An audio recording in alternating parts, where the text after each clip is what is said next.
You're listening to the Future Tech Podcast with Richard Jacobs. Future technologies such as artificial intelligence, stem cells, 3D printing, gene editing, Bitcoin, blockchain, the microbiome, quantum computing, virtual reality, and exploring space are much closer than you might think.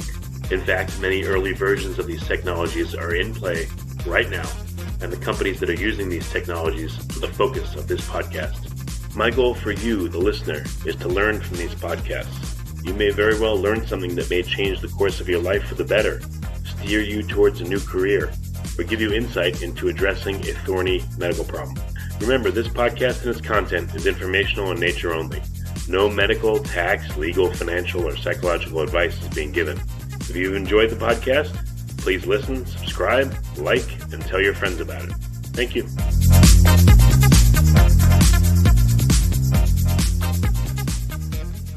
Hello, this is Richard Jacobs for the Future Tech and Future Tech Health podcast.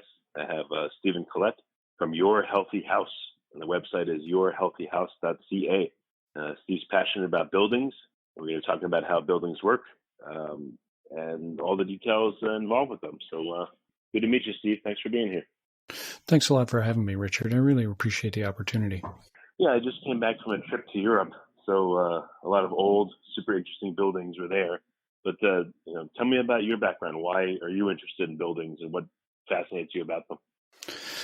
Yeah, I really like buildings. I'm a total nerd. I'm a card-carrying building nerd for sure. I find what's fascinating about them is we simply, as a species, don't actually understand how they work very well. We think we do. We think we understand how they work. We don't actually understand it. And the more I learn about them, the more I'm confused at how they actually stand up themselves. So I think it's a deeper topic that we simply don't take seriously. What do you mean when you say people don't understand buildings? Like, I don't know. It seems pretty simple and basic. Like, what are the things that you found that you thought you understood or knew, and then turned out to be more nuanced or interesting than you first thought? I think in the homeowner market, I think is where we find the biggest concerns.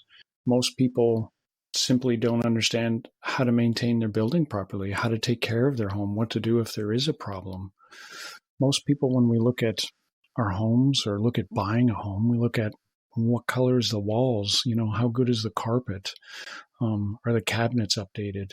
We don't really look at, wow, is there potential for water to come in? Is the basement leaking? Is there cell phone towers nearby that we may be sensitive to, or are there brand new chemicals off-gassing in here? We don't really take into consideration the fact that although our homes are our castles, they can in fact also make us really sick. It's true. I've heard of reports of black mold, obviously fires, collapses, all kinds of stuff like that. So do you focus more on residential homes, or do you deal with commercial stuff? Yeah, I do some light commercial, but for the most part, I do focus on the residential market. There are environmental consultants specializing in industrial and commercial and, the big schools and whatnot. But oddly enough, there's very few environmental consultants specializing in making our homes healthy, which is unfortunate because we spend a great deal of time in them, raise our children in them, and we need them to be as healthy as possible because we do spend a significant amount of time in our homes and inside as a whole, the classic EPA numbers that we spend 90% of our time inside. It's a huge number. And at home with young families especially and retired people, that's where our immune systems need all the help they can get. So what's your role? Do you just study environmental conditions in homes, or do you advise homeowners, or do you advise companies? Do you do LEED certification? Like, what's your role? Yeah. So, as I said, I'm a nerd on many levels. So I'm a building biologist, which is a German school of thought, looks at the built environment, how it interacts and impacts occupant and environmental health. So the Germans were kind of green and healthy before anyone else even knew about it. And this came out in post-World War II. The Germans had to build a lot of homes because they had been destroyed from the war. And what happened was they built crappy houses because they needed them quickly. And by the 1960s, doctors were associating illness with these neighborhoods. And they did something very German, which was figure out the problem. So architects and doctors and city planners and public health all came together, and they realized that poor construction can make people sick. So one of the outcomes was a school was started in Europe, in Germany. That came over to North America over 30 years ago. And I'm one of the graduates and now one of the instructors. So I'm a building biologist. I'm also a building scientist. So looking at how buildings work and how they fail.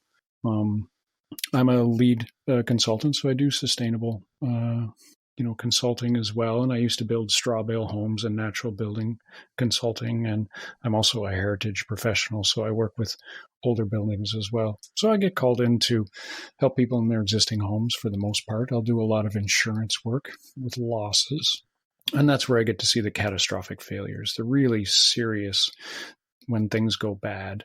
And by seeing those, you can work backwards to realize and locate where the potential concerns could rise up and rear their ugly, moldy heads. Yeah, I would think the biggest concern would be proper ventilation in a home and getting a good fraction of fresh air. I think one thing I hate growing up is, you used to be able to open the windows everywhere, commercial buildings, every home. And now a lot of them are fixed. And, we like to open the doors and windows at least once a day, for some fresh air instead of keeping it closed up all the time. Well, that's a great observation, Richard. And you're right. We used to open our windows more. And that's partially due to the construction, and it's partially due to our operation. When I grew up, my mom was home. Typically, more commonly, it was one income families. And so someone was there operating and managing the building. My mom would open the windows when it was nice, close them when it wasn't, close the curtains when it was really hot. She was a building operator and manager. Nowadays, most of us can't afford one income stream. Everybody's out working.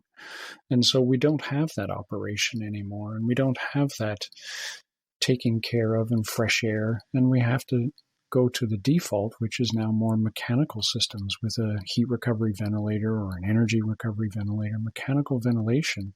And it's really unfortunate. I did a home where their bathroom window frame was completely rotted out. And they've been in this home for 13 years. And I said, when was the last time you opened the window? And they said, we've never opened the windows in this house ever. And I was just flabbergasted. I think that's pretty common. I wouldn't say that that's a rarity, unfortunately. But what happens what happens in a home? What can build up, and how is the air quality different inside a building or a home versus outside? What are the differences you've seen? Buildings fail in two ways. They fail from the building itself, and that is typically water related.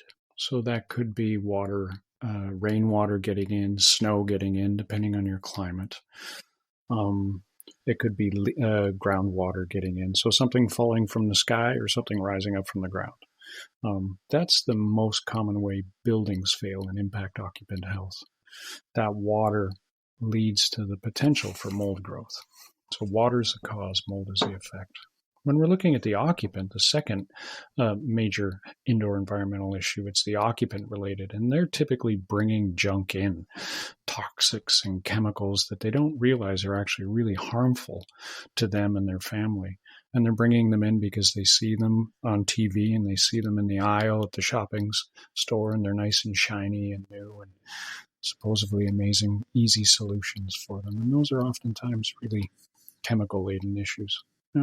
You mean cleaners and things like that? Or what are some examples of these things? Yeah, cleaning products would be your first and foremost really serious indoor air quality issue. There's not lemons in that cleaning product. There's not mountain spring air crammed in that can. They're petroleum-based synthetics. You can have in an air freshener over 120 volatile organic compounds, unstable petroleums that are jammed into these. And you wouldn't really go outside and wrap your lips around an exhaust pipe on a car anytime soon because the chemicals are bad. Yet because these ones smell fluffy and lovely, we bring them into our homes, but chemically they're really similar. So again, what have you observed in terms of numbers or percentages of how the air quality starts to differ inside someone's home and, over time? Yeah, I've been doing this for about 15 years. I've done about well over 3,000 environmental inspections, so I've seen a lot.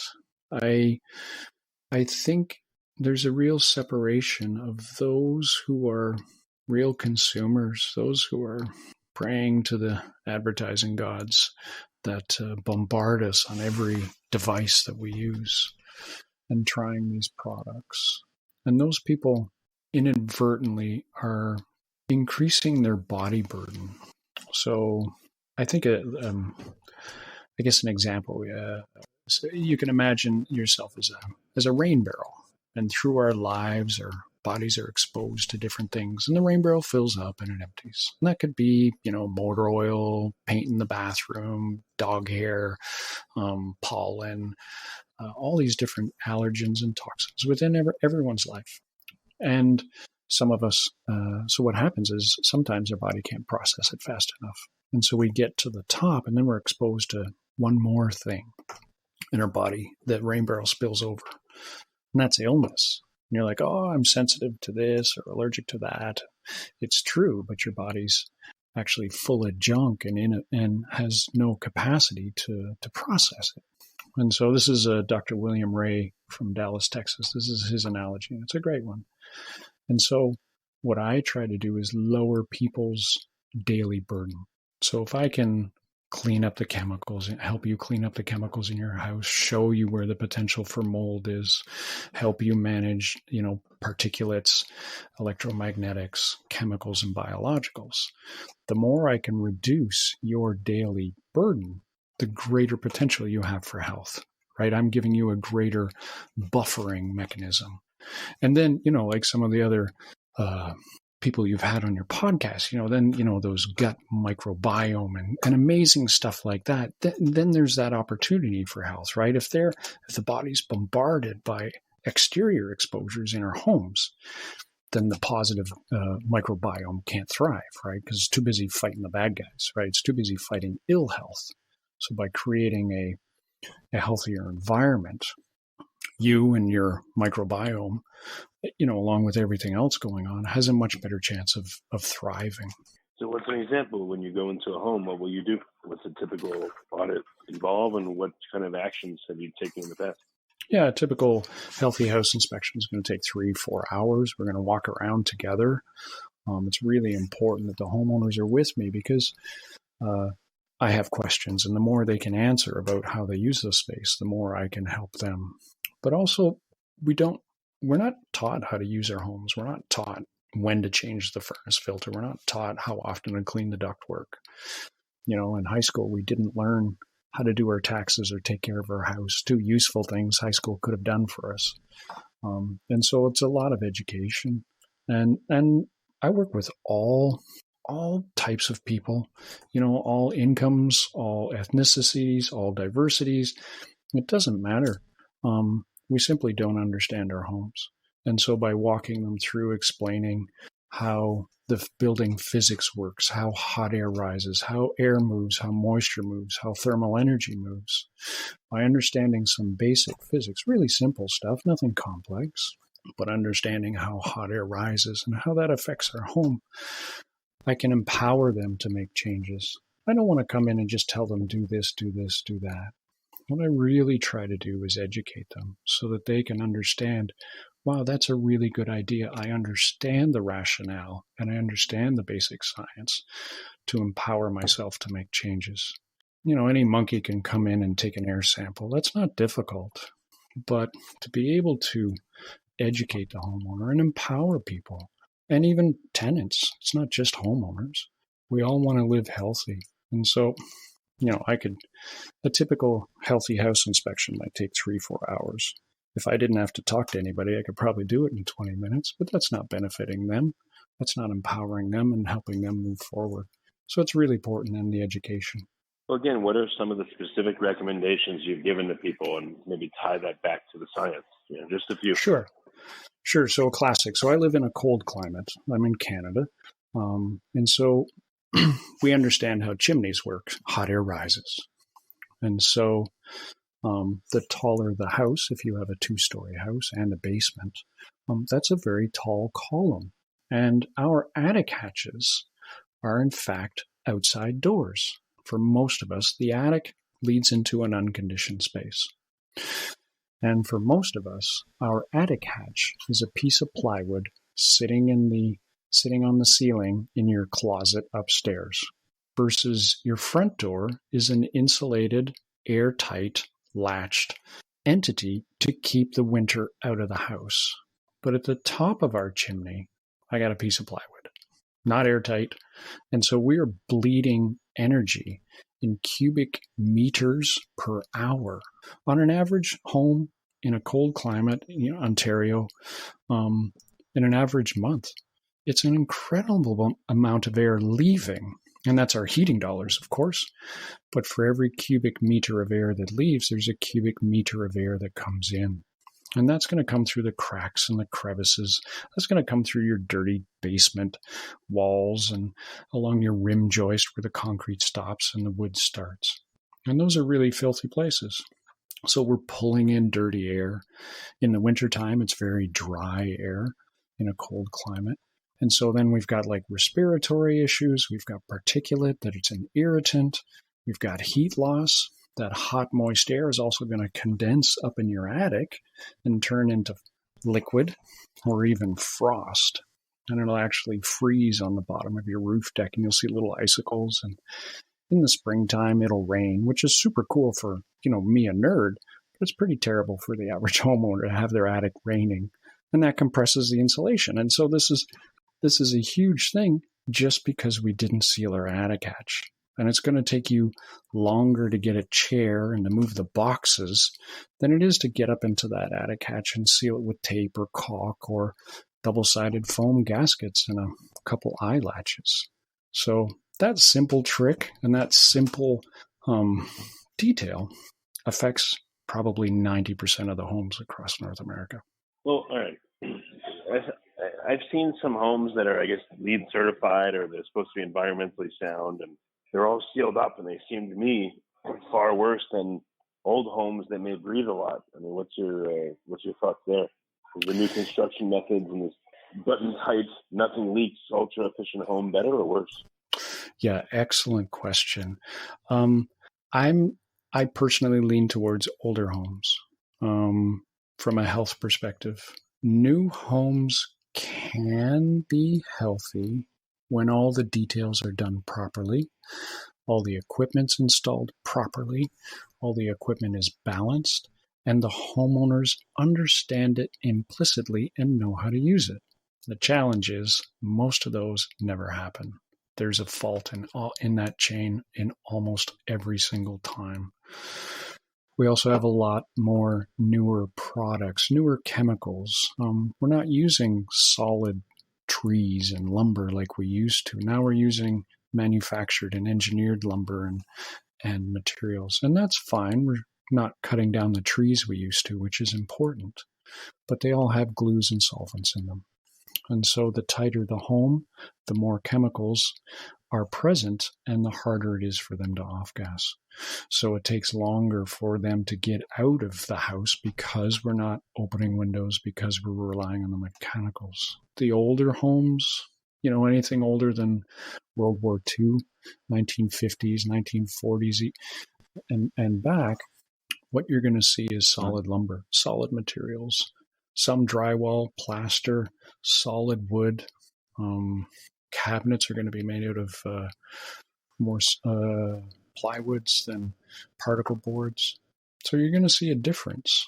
Now, as you go back 100 years, you're going to see a lot more dust issues. So a really old home, a century home, is going to have a lot of dust issues. They're not insurmountable. Neither is a new home. But we don't think about these. You think about it. I think that's great. You're a novelty in my world. Most of us just want the sparkly new house, and they don't think about, there kind of smells in here, that new car smell, Some people actually like that. You can buy the air freshener at the Home Depot and hang a new car smell because you're not getting enough chemicals on your daily drive to work. But we need to realize that clean doesn't have an odor. And these chemicals in newer homes are impacting our brains and our health for sure. Well, all right. So you said that, for instance, if an attic is not sealed and you're pulling air from, bad places in the house, but then you're saying if everything is too sealed, it's no good either. So what's the happy medium here? Yeah, How do you for get sure. it right? Yeah. It's really difficult to get an old house really airtight. It'll never be perfect. It takes a great deal of effort and time and labor to make that happen. So there's still going to be air movement. I want you to think about your home as a colander, right? And as we approach the physics, the more I can contain that vessel, the more I can seal those holes, the better control I have over it. The better control I have over that home, the easier it is to clean, right? And so oftentimes when we're thinking about indoor air quality strategies, we jump right to clean. And if you're trying to clean basically the entire outside because it's moving through your house in cubic meters per hour, you're wasting your effort and money. So we want to contain the vessel as best as we can. And then once it's contained, then we can control it mechanically and think about managing it. And then it's significantly easier to clean. So again, dumb it down, keep it simple. The sweet spot is to, as long as everything is off gas, then seal up a home? Or not seal up a home, or yes, seal it I up agree. And ventilate it, or not? Or... Yeah, you're great at this. You should come work for me. Well, it just you're absolutely correct. I don't know. Yeah, I mean, it just seems contradictory on what to do. It can, and it is a balance. It is a balance. Most of my inspections, most of my work is with existing building stock. So rarely do I get called into new construction. I have, and I've done it. But typically speaking, it's existing building stock. And that building stock's important because most of us live in it. And when we start looking at like the carbon economy and trying to make things energy efficient and, energy reductions by 80%, by 2050, some numbers bantered around are like 80% of the building stock in 2030 exists right now. And so we have to make these homes more airtight to save energy. But we have to do it wisely and we have to do it thoughtfully. And the homeowners have to be educated. Most homeowners simply don't know how to properly operate their ventilation systems. They're not taught. And that trick alone, that 5 minutes, would make a huge difference in making people more comfortable and healthy in their homes. Okay. Yeah, you're getting a little soft, by the way, if you can speak up. Sure. How long does it take for a home to off gas? Depends on what's being used. If I paint a wall or if I put in new carpet, or what are ballpark times for all these things? What's a good practice if I do something in my house, paint a wall, sure, carpet, rip out a carpet, that kind of thing? Yeah, so you want to pick the healthiest building materials you can afford, and some of them are the exact same price point, so it's not costing you any upgrade. You can pick a zero VOC paint or with zero VOC tints for no price difference. I don't get paid by them, but Benjamin Moore's Natura and Benjamin Moore's Aura paints are really great. There's better paints that are more expensive, but off the shelf for the same price point, they're zero VOC, and that's a great option. So there's always simple solutions, and then we want to make, when we talk about time frame for off-gassing, yeah, it depends. The chemicals are so varied within manufacturers. It could be for paint. Theoretically, it's not fully cured, 30 days. So you could have some off-gassing, but paint's going to be a couple days for 90% of the odor. You're going to see carpets are going to, especially in a damp basement or on a slab foundation, they're going to be the more moisture, the odor is going to be there a lot longer. Cabinetry, they can be off-gassing without you smelling them. So formaldehyde is odor free, but does impact a lot of people. And you may not realize it. That's the problem. You may just have a niggling headache or some little brain fog and not really figuring out what's going on and associating it with an actual cause and source. And sometimes that's what I get called in for, is to figure out what's making them ill.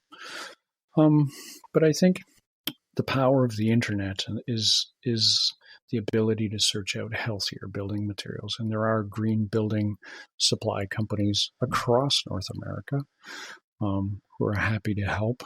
And they're great places to start and to learn the language of what is available and what's healthier. If there's someone close, great, go have a look. Have them send some samples. If not, you've got a language to go talk to your local suppliers and see what they have. And if you need help, then a building biologist obviously can help you source those materials. But it depends, because we're all different. When we talk about some of the brain chemistry and neuroscience that have been people talking on this podcast, our brain chemistry is all unique. And so some people are sublimely sensitive, exquisitely sensitive to certain things. I had one client react to the polyethylene screens on her south-facing window when the sun hit them. Remarkably rare. But that was the problem. It took me a while to figure it out, and we switched them out for metal, and she was fine.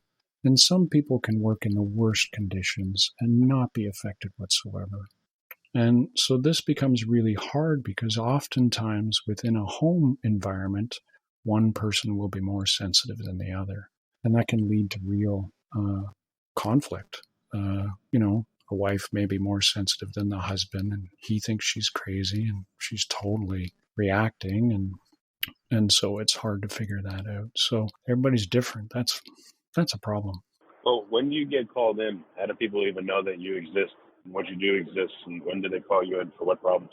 The bulk of my work is for indoor environmental inspections is with insurance companies. So I get called in for disasters. So when your hot water tank let go, when your roof fell off, when there's no potential asbestos or mold in the building, or real chemical issues that we can't figure out. Homeowners find me through a network, through, just being in the business and being in the environmental green sort of network in my area.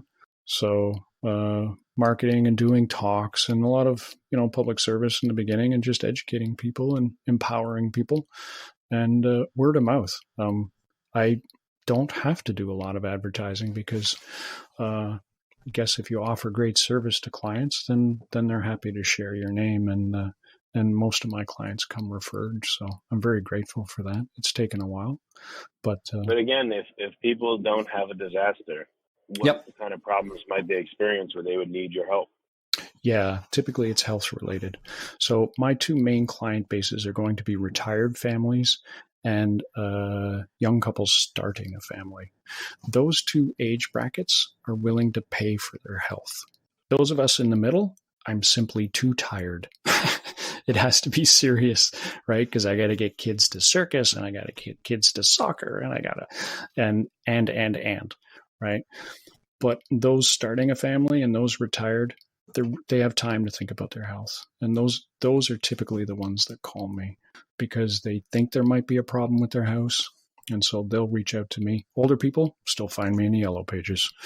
And younger people, it's Google for sure. So targeting those two markets, that's how they reach out to me, and that's how I find the work. Yeah.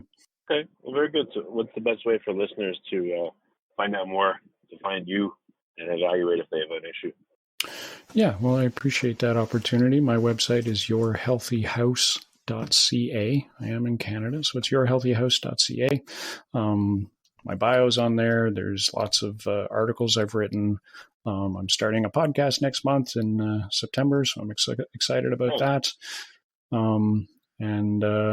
Yeah, that's the best way. Lots of free information on that website, because I try to educate and empower people from the website so that they can learn more. So, yeah. Okay. Well, very good. Well, Steve, thank you for coming on the podcast. I really appreciate the opportunity, and it's a great podcast. I've been listening to it and really enjoy it.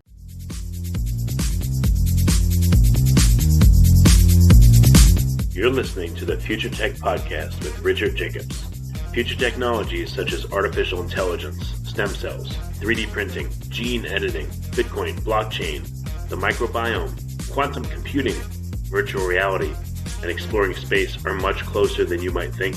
In fact, many early versions of these technologies are in play right now, and the companies that are using these technologies are the focus of this podcast. My goal for you, the listener, is to learn from these podcasts. You may very well learn something that may change the course of your life for the better, steer you towards a new career, or give you insight into addressing a thorny medical problem. Remember, this podcast and its content is informational in nature only.